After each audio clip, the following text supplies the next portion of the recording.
Muy bien. Leonor, el informe económico dado a conocer, presentado recientemente, pues tiene en términos generales una proyección de crecimiento gracias fundamentalmente, lo que resume el informe, a los aportes de las exportaciones y las remesas. Es un crecimiento, por lo menos que se ve sostenido, que podría llegar a cerrar el año de esta forma.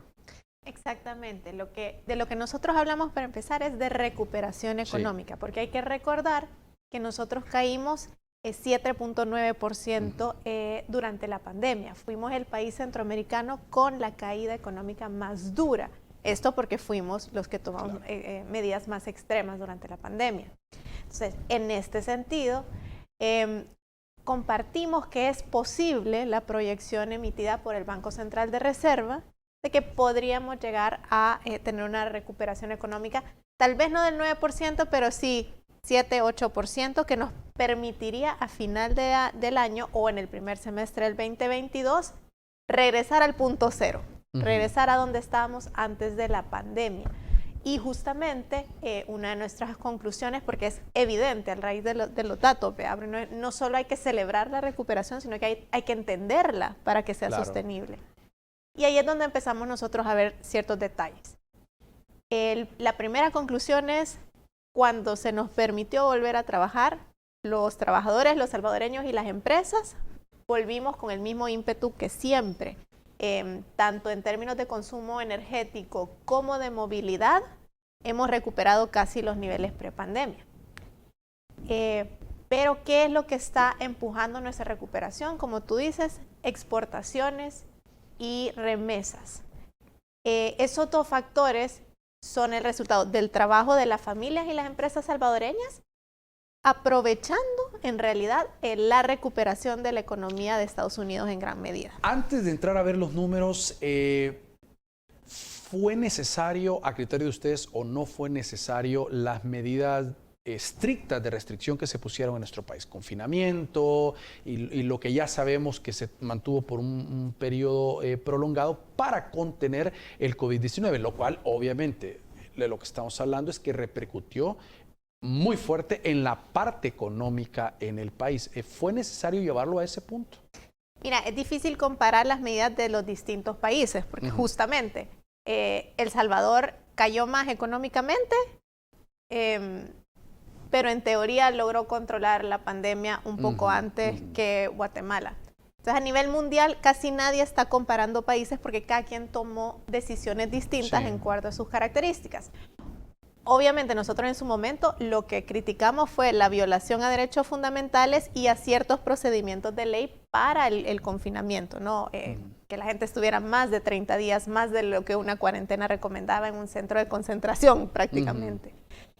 Sin embargo, también ahí es donde, mediante un entendimiento claro entre gobierno y empresa privada, hay que decirlo, la empresa privada ha sido una de las que en la región mejor se ha adaptado a las medidas sanitarias. O sea, nuestro compromiso fue, abra la economía y nosotros vamos a hacer todo lo que sea en nuestras posibilidades para controlar la pandemia. Y realmente, en ese sentido, las empresas salvadoreñas han sido ejemplares. Parte del tema de las exportaciones, hay que decirlo, nuestros exportadores trabajan con contratos casi que a un año antes, ¿no? Sí. Entonces, para nosotros, el cierre total de nuestra economía implicó que por un tiempo nuestros empresarios exportadores le tenían que decir a sus clientes que no sabían si les podían cumplir. Entonces ahí hubo un gran ejercicio de convencimiento. Creo que ahí sirvió mucho el récord positivo de los exportadores nuestros, que se comprometieron con nuestros clientes internacionales y les dijeron, les vamos a cumplir. Y ese es el primer mérito. Y por eso es que las exportaciones no solo van a cerrar con recuperación, sino probablemente con muchos nuevos clientes. También resultado de este reordenamiento mundial, en el que la economía norteamericana está acercando sus cadenas de producción, ¿no? Lo que antes tenía que venir de China, ya nos dimos cuenta que en términos logísticos eso es un riesgo, entonces están tratando de acercar esa producción a la región. Bueno, los números en exportaciones a junio de 2021 sumaban 6.215 millones y las remesas un crecimiento del 39% en lo que va del año. El PIB también ha comenzado a dar estas señales de recuperación, buscando llegar, como mencionábamos, a los niveles antes de la pandemia. Exactamente. A ver, las remesas están creciendo como nunca antes habían crecido en la historia, ¿no? Esto nosotros tratamos de identificar una serie de factores, ¿no? Obviamente hay un tema, el principal tema es la continua solidaridad de nuestros hermanos lejanos con las familias salvadoreñas y con la economía salvadoreña, que ha tenido también un empuje o la posibilidad de seguir enviando estas remesas y enviar un poco más a nivel familiar, como resultado de que en Estados Unidos se están entregando bonos, un bono adicional al bono de desempleo por razón de la pandemia, que termina ahorita en septiembre, y razón de la misma recuperación económica de Estados Unidos. Eso ha permitido que las familias estén mandando un poquito más de dinero, proporcionalmente. Por ejemplo, si antes mandaban 200, hoy están mandando 220, 217 dólares. ¿Cuál es nuestra misión? Aprovechar esta bonanza de las remesas para volver más productivo cómo las utilizamos, o sea, garantizar que todos van a consumo. Exactamente. Eso ha sido un tema histórico en el país, ¿verdad? Exactamente, y digamos que la tarea pendiente sigue siendo cómo gestionamos que el aporte de la diáspora realmente nos ayude a crecer como economía y no solo a mantenernos a flote, a ser más productivos y no solo a consumir más, ¿no? Que al final es una bonanza frágil, ¿no? Porque deja de correr el dinero y nuestra economía se desmorona. También en el informe leía la recaudación fiscal. Según los datos, el 31% sube de enero a junio en comparación a 2020, llegando a 3.054 millones. Ese también es un indicador importante. Esa es una de las grandes conclusiones del informe. ¿Por qué? Porque al mismo tiempo, en paralelo ha habido una especie de campaña que pretende generar la idea de que aquí hay muchísima evasión de impuestos. Cuando los números nos narran otra historia, nos dicen que tanto las familias salvadoreñas a nivel de renta y de IVA como las empresas estamos pagando más impuestos, estamos pagando 31% más impuestos, es decir, al mismo tiempo eso significa que para las finanzas públicas estamos cumpliendo la proyección del presupuesto 2021, es decir, el presupuesto debería estar cubierto porque estamos cumpliendo las metas de recaudación, y ahí es donde empieza la historia a complicarse, porque eso luego, si estamos recaudando más, ¿por qué nos estamos endeudando más y por qué pareciera que el Estado tiene que estar semana a semana colocando más deuda? Y es que esta deuda no está siendo usada para proyectos de inversión, sino para gasto corriente. Veía en el mismo informe, decía que somos el país centroamericano con la mayor carga tributaria, lo que mencionaba, un 15% del Producto Interno Bruto. Esto en comparación, pues hacían una gráfica, y vamos a buscar proyectarla a nivel de la región, o sea, la carga impositiva es muy alta en el país. Sí, y nuevamente creo que aquí la salida es, bueno, primero ordenar las finanzas públicas. Claramente, si estamos aportando más nosotros a nivel de hogar y de empresas con más impuestos, debería haber más dinero para inversión pública de contenido. Y sin embargo estamos viendo que esa no es la narrativa y que los hechos parecen que nos estamos endeudando más. Entonces, hay que hacer ajustes de gasto y revisión de gastos. También nosotros, en los mismos datos del Banco Central de Reserva, nos dicen que la inversión pública está en ejecución solo al 12%. 12%. 12%, eso es casi nada a mitad del año 2021, ¿no? Entonces, no se está invirtiendo en proyectos, sino casi que se está pagando planilla, comprando el súper, puro gasto corriente. Y en el otro sentido, o sea, nos dice que los salvadoreños estamos cumpliendo nuestra obligación. Y entonces, El plan es cuál es el rumbo de la economía, cómo nos ordenamos para que haya un plan que haga que esta recuperación sea sostenible y que el del 2022 ya podamos hablar de crecimiento económico. Hay un tema también que llama la atención, o sea, muy bueno esto del crecimiento, es muy alentador, pero hay un dato que llama la atención y es la falta de recuperación de por lo menos 24,000 empleos y 770 empresas. Esto según los datos oficiales del Seguro Social. Según los aportes a ALIS, a enero 2020 reportaban 693,706 cotizantes y para mayo pues cayó esta cifra. Y estos son datos del Seguro Social, o sea, se pueden cotejar. Sí, son datos oficiales del Seguro Social y efectivamente creo que ahí es donde para nosotros era muy importante hacer una mirada amplia. ¿Por qué? Porque nosotros mostrábamos estos primeros resultados de recuperación económica y claro, el sector construcción nos decía, sí, la construcción privada, la compra de cemento, vemos que va al alza, exportaciones obviamente y consumo, el comercio nos decía, sí, percibo esto. Pero luego habían sectores que nos decían, esta imagen no es lo que yo estoy viviendo en el día a día. O sea, ahí estamos viendo la gráfica, Leonora, en pantalla. Esta es la que nos muestra exactamente el tema de los patronos del sector privado del Seguro Social. La fecha que estábamos diciendo, enero 2020, mayo 2021, menos 770 patronos. ¿Verdad? Exactamente. Y ahí es donde la población empieza a entender por qué. Si los números macro hablan de recuperación, porque yo no lo siento. Ya vamos a ver otros aspectos que cuando se incorpore Waldo vamos a hablar del tema de costos, pero en el tema de empleo es eso.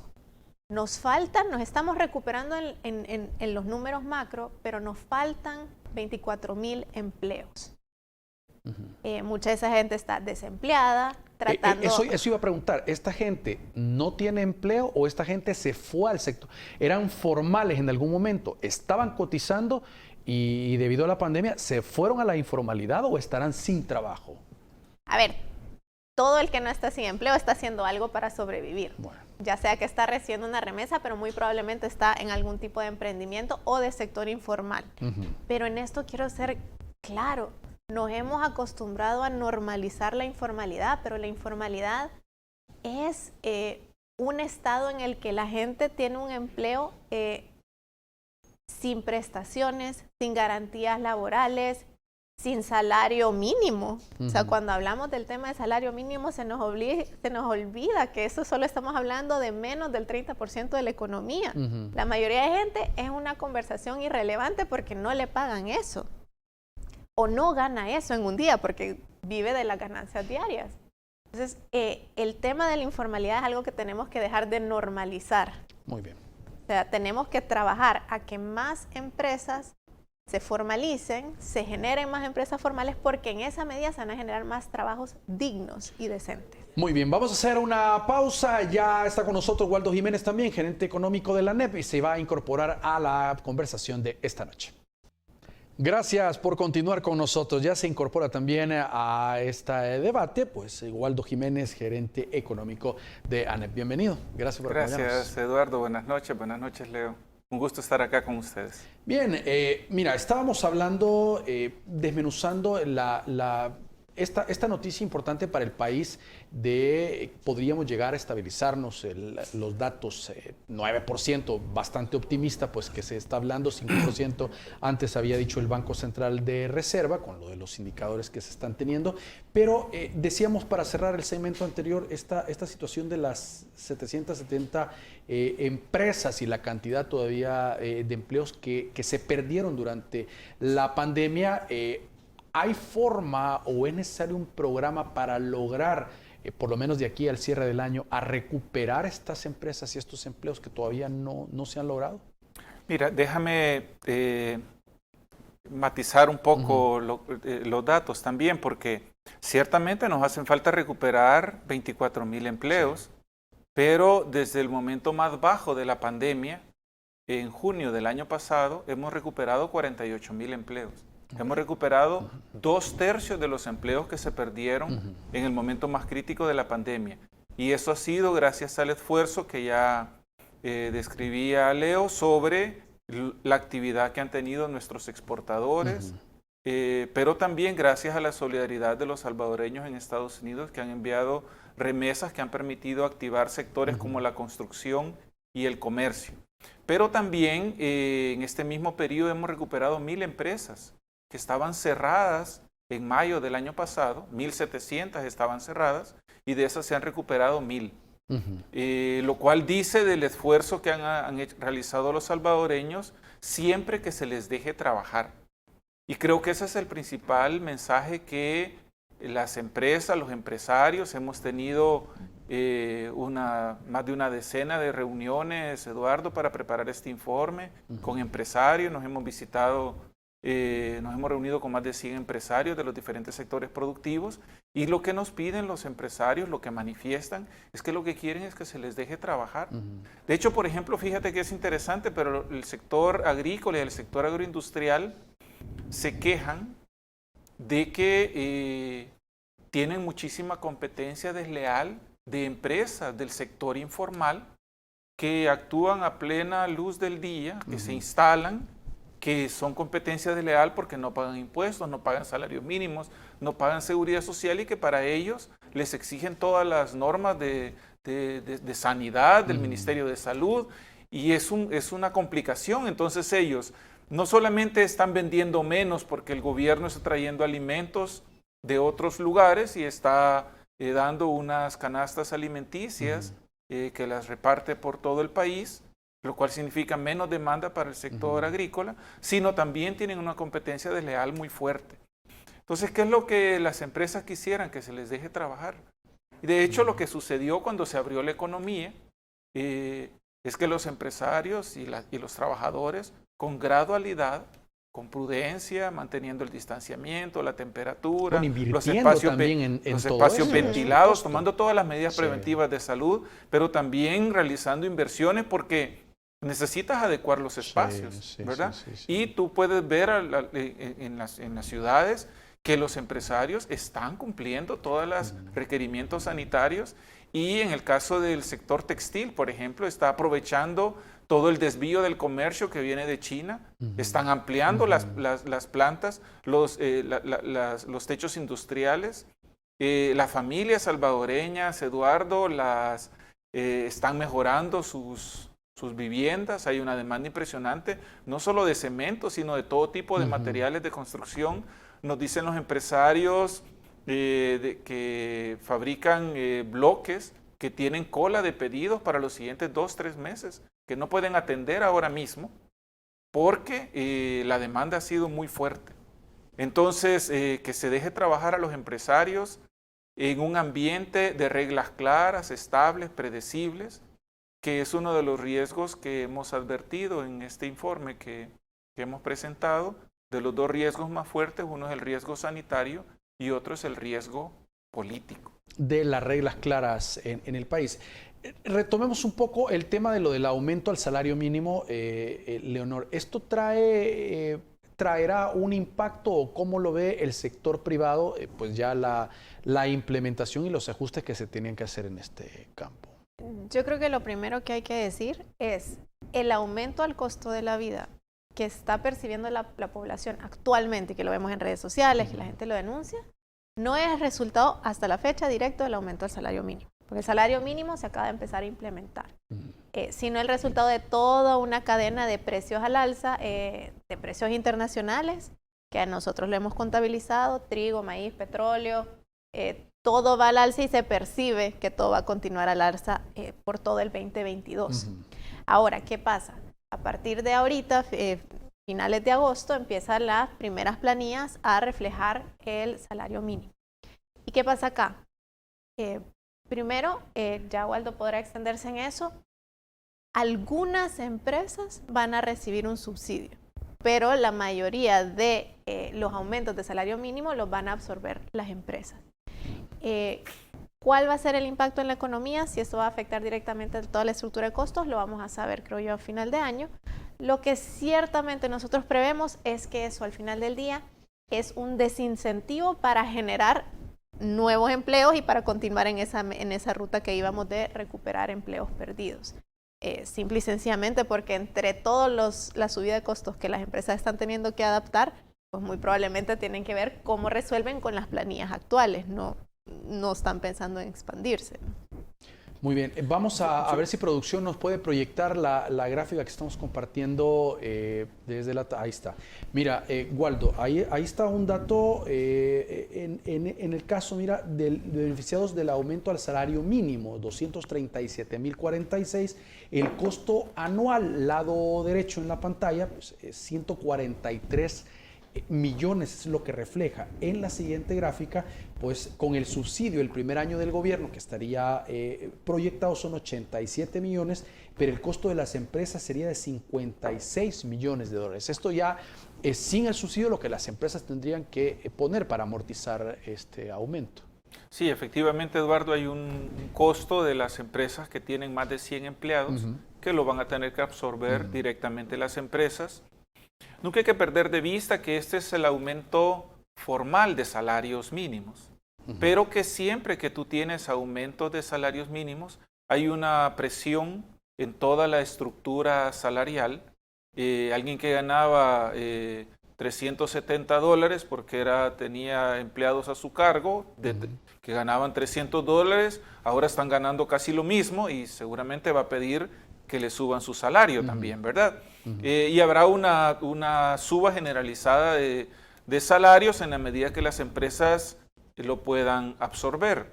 Lo relevante de este tema del salario mínimo es una decisión que ha tomado el gobierno, es una decisión ya acordada por una instancia tripartita donde el sector privado votó en contra de este aumento, pero es una ley de la República que hay que cumplir, ¿verdad? Y se va a cumplir como todas las leyes de la República deben cumplirse. Lo interesante de este aumento es que sucede en un tiempo en el que todos los precios van para arriba de manera internacional. ¿Por qué van para arriba los precios, Eduardo? Tiene relación con el riesgo sanitario, ¿verdad? La situación de la pandemia, fácil, vamos a pasar todavía 10, 12 meses en pandemia, 18 meses en pandemia. La pandemia no ha terminado. Hay nuevas variantes del virus y eso significa que la demanda es bastante inestable, no se comporta como se comportaba anteriormente y de la misma manera hay desajustes de precios, ¿verdad? Desde que empezó la pandemia, el precio del maíz ha subido un 60%. Eso va directamente a la canasta alimenticia. El precio del trigo ha subido un 40%. El precio del petróleo ha subido un 80%. Que no nos ayudó absolutamente en nada Entonces, ese aumento de salarios mínimos sucede en ese contexto. Y las empresas lo que toca, como le tocará a las familias, es ajustarse, ¿verdad? Porque la vida sigue y continuar produciendo, hay que continuar, y no crea que es tan fácil solo decir, como algunas veces unos piensan, los empresarios le suben el precio. Si hay demanda, se puede subir el precio, pero si no hay demanda, si todavía tiene 24,000 personas y familias que no han conseguido trabajo, no es tan fácil solo subir los precios. Va a haber un ajuste de costos, van a haber ganancias, deben suceder ganancias de productividad para enfrentar este riesgo, el riesgo de suba de precio. Bueno, en verdad que no es riesgo, ¿verdad? Porque eso va a suceder los siguientes 18 meses. Este país estaba muy acostumbrado, ya casi por 8 o 10 años, a tener precios deprimidos, como el último año y medio, o tener tasas que no pasaban del 2%. Hoy estamos ya en 4% de aumento de precios. Ahora, importante el tema de la inflación, que logre ser controlado en el país. Estábamos diciendo, con solo el anuncio que hizo el presidente de un aumento, los precios se elevaron. Me refiero Centro de Mayoreo La Tiendona, lo dijo la misma Defensoría del Consumidor, las verificaciones de precios que se realizaron, y sigue así. Pero creo que esa es la aclaratoria que tenemos que hacer. Había un incremento de costos de producción de todo tipo que ya venía sucediendo. Claro. El salario mínimo se suma a eso, pero de hecho no lo hemos empezado a sentir porque se empieza a reflejar ahorita en agosto. Entonces, para nosotros nos preguntan, ¿y cuál ha sido el impacto? No, el impacto lo vamos a empezar a ver de aquí en adelante. El alza de costos del precio del costo de la vida que estábamos viendo, eso es una tendencia que ya venía y que la vamos a seguir viendo todo el 2022. Y cuando a veces se dice eso de, es que el empresario decidió subirle caprichosamente el precio a los productos, vuelvo, hay márgenes de ganancia, hay demanda que no te permite así decir tan caprichosamente subir el precio, pero sobre todo, entonces yo te pongo un ejemplo muy claro. Lo primero que subió fue la factura eléctrica, la factura de agua, es decir, servicios públicos. El primero que subió precio fue el Estado, porque entiende que es un tema que viene marcado por una tendencia internacional y que nosotros más bien nos toca adaptarnos como país y como economía. Muy bien, tenemos que hacer una pausa, ya regresamos, el último segmento de debate, por supuesto, para que ustedes puedan opinar y hacer algunas consultas a nuestros invitados de esta noche a través de las diferentes plataformas, las redes sociales. Ya regresamos. Muy bien, entremos de lleno a ver los temas también importantes de las exportaciones que han tenido un crecimiento muy importante, Waldo.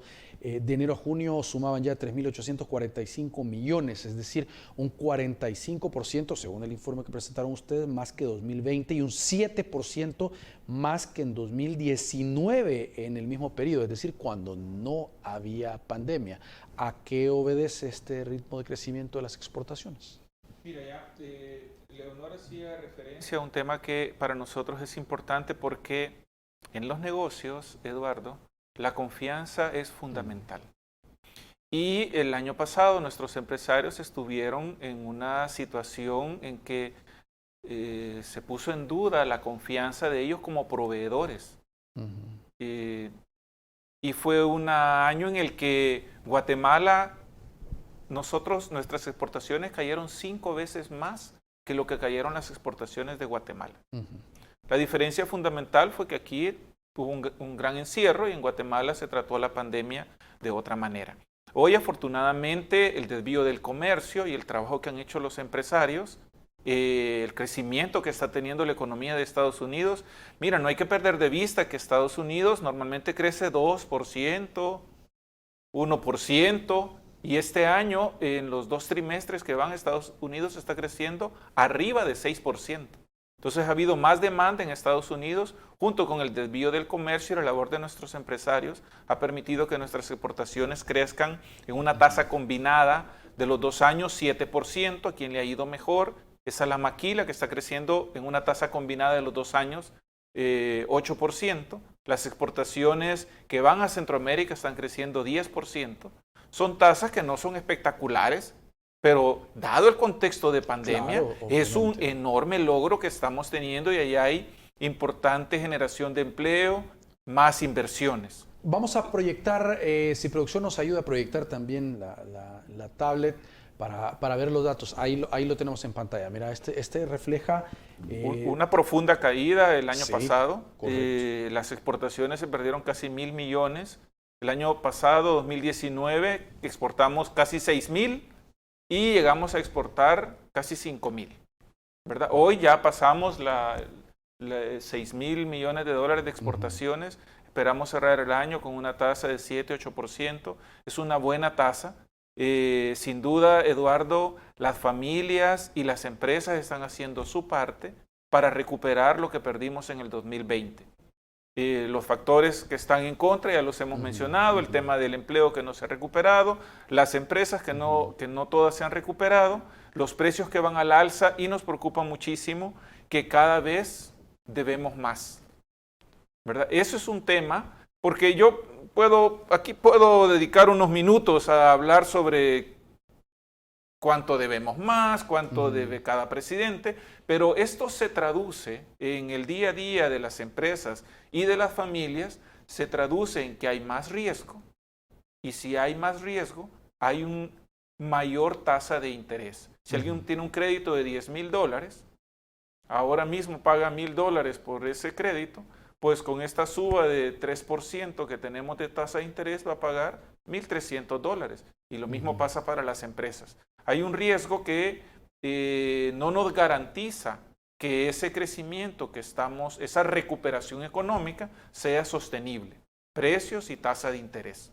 Bueno, ya que estabas mencionando el tema de la deuda pública, vamos a proyectar otra de las gráficas. Mira, esta es la que ustedes presentaron. Ahí está la representación gráfica de la deuda por periodos presidenciales. Bueno, imagínate, los impuestos se están recaudando a unas tasas que tampoco habían crecido los impuestos tanto como están creciendo hoy.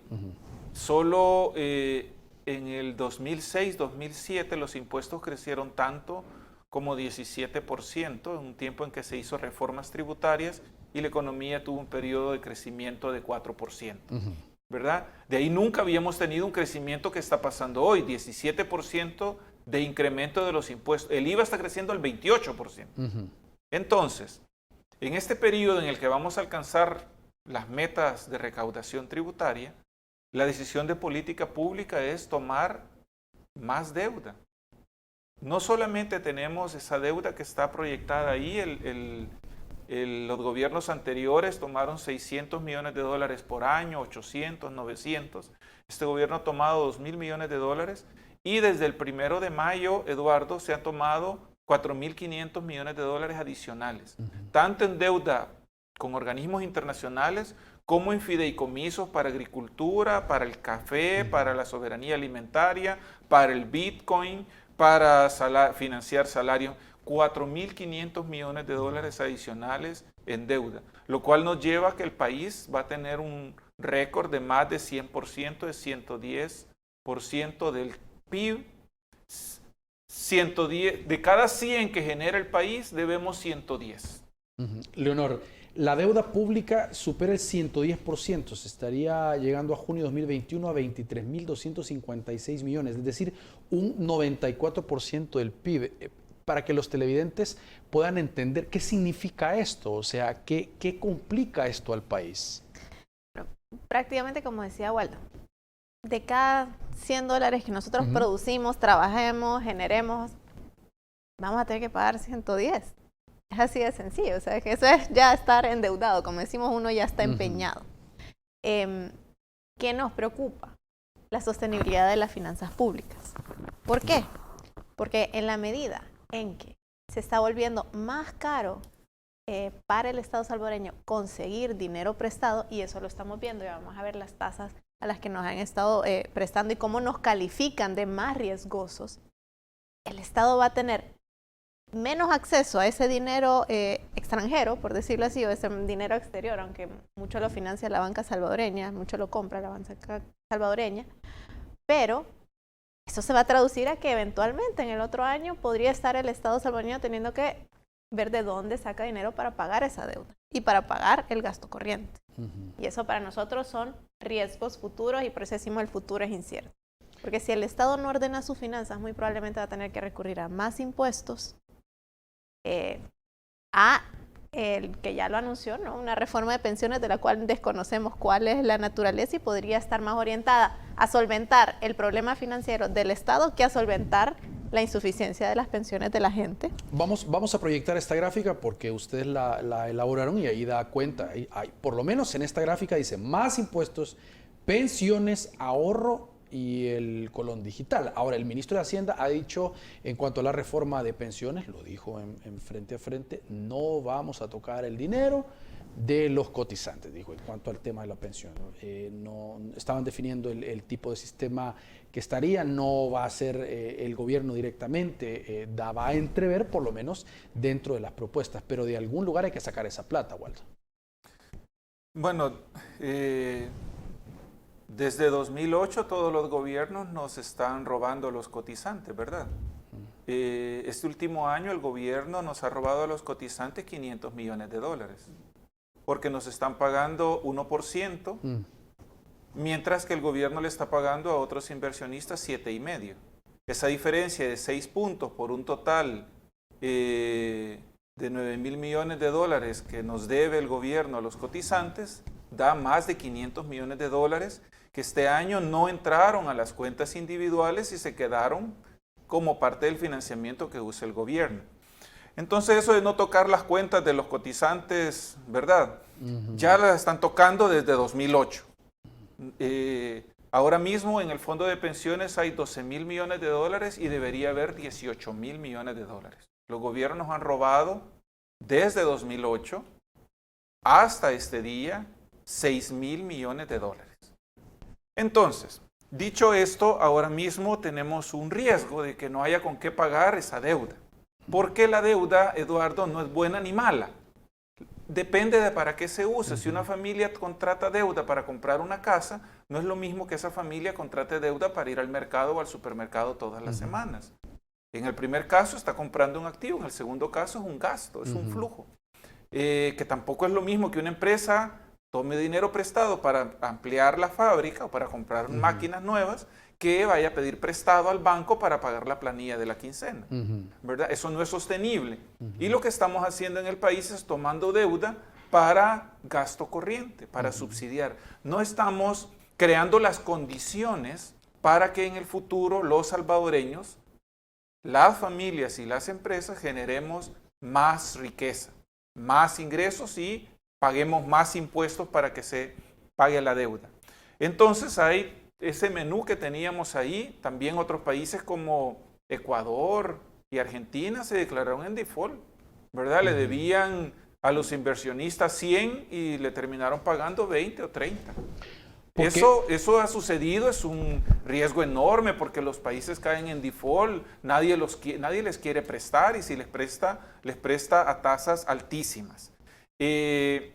Esos riesgos en el caso de El Salvador, porque alguien podría pensar, a los empresarios no les interesa que al país le vaya mal, a los empresarios no les interesa que al gobierno le vaya mal, lo que nos interesa es que a todos nos vaya bien. Cuando los empresarios, cuando nosotros venimos a dar este informe, es porque recogemos la opinión de 50 gremiales, de cientos de empresas que están preocupadas por cómo le va al país. Pero si tú quieres, no le creas a los empresarios. ¿Qué dicen los inversionistas extranjeros que nos miran? Hay un indicador que no sé si tú puedes proyectar, que es el ENVI.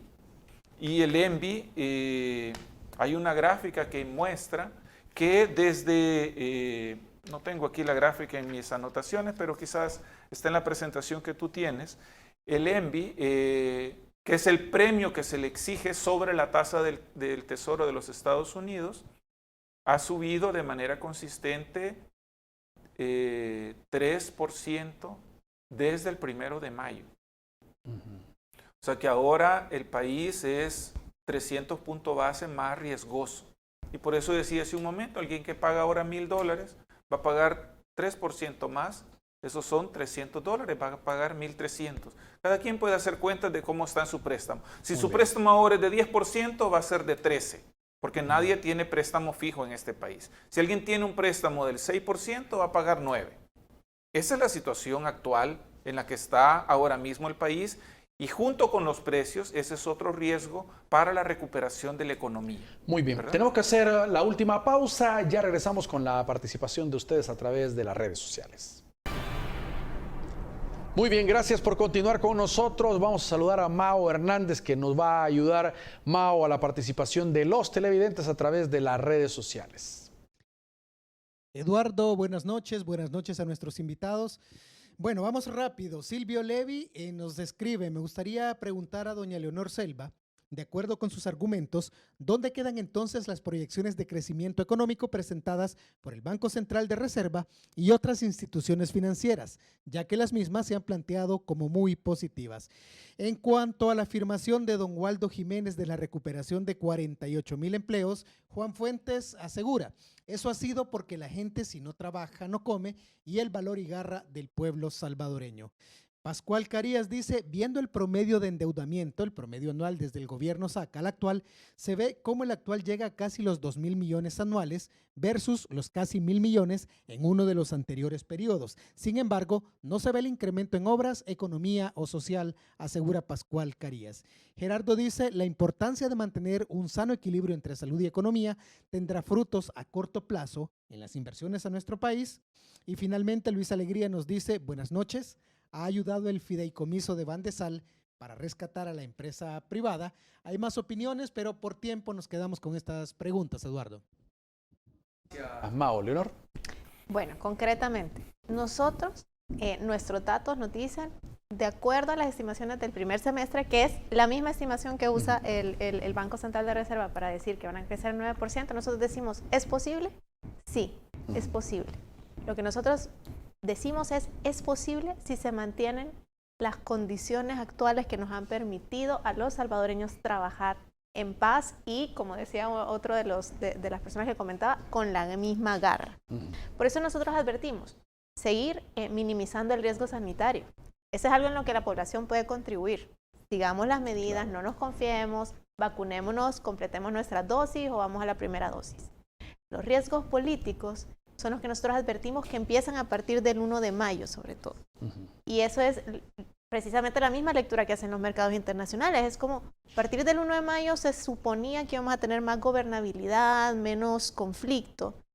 Y, aunque hay menos confrontación política, la verdad es que las decisiones se toman de forma abrupta, en consulta, y eso pone nervioso a la inversión extranjera y nacional. Entonces, lo que pedimos es estabilicemos el país, démosle un rumbo de largo plazo, prioricemos la economía, que es lo que más nos afecta a todos.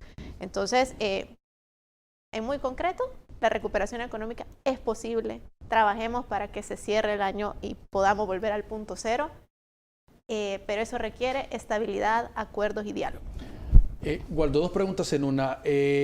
¿Ha ayudado el fideicomiso de Bandesal? Era una de las interrogantes. Y lo otro es si el endeudamiento ha incrementado en este último periodo presidencial en lo que va, decía. Sí, el fideicomiso ha sido algo bueno para las empresas. También el país ha tomado más deuda. El tema fundamental, Eduardo, es que no hay un atajo para llegar al desarrollo. No hay un camino fácil. No hay un atajo para un joven que empieza la universidad y quiere graduarse. Tiene que estudiar unas materias y tiene que estudiar. Y debe pasar un tiempo. Y lo mismo pasa en la economía. Para que nuestra economía y la de cualquier país crezca y avancemos hacia el desarrollo, se requiere regresar a los fundamentos de la economía. Y la economía está fundamentada en el capital y el trabajo. Para mejorar el trabajo necesitamos una agenda sostenida, disciplinada en el tema de educación. Mira que las pérdidas que hemos tenido de educación en este tiempo han sido muy dolorosas por la pandemia, pero también una agenda muy ordenada y disciplinada que permita financiar la infraestructura, una tercera agenda que tenga que ver con la innovación, especialmente en este tiempo, con la innovación digital, y todo esto debe suceder dentro de un marco de reglas del juego que los abogados llaman, con una palabra bien larga, institucionalidad, pero que es reglas del juego que sean estables, predecibles. Ese ambiente de reglas lo perdimos cuando tuvimos el rompimiento del orden constitucional y el golpe de Estado el 1 de mayo. Eso es un tema dificilísimo de recuperar, porque si no tenemos reglas es difícil, pero esas son las 4 agendas en las que si trabajamos de manera ordenada y disciplinada es posible salir adelante. A los privados, a las familias, como decía un televidente que envió una pregunta, todos le estamos echando ganas. Si esto no es mérito de alguien en particular, el que logremos recuperar la economía es un mérito de todos. Gracias por habernos acompañado esta noche. Se nos acabó el tiempo y teníamos otras preguntas, así que tenemos una plática pendiente con ustedes. Y gracias a ustedes pues, por su sintonía, por habernos acompañado esta noche. Regresamos mañana.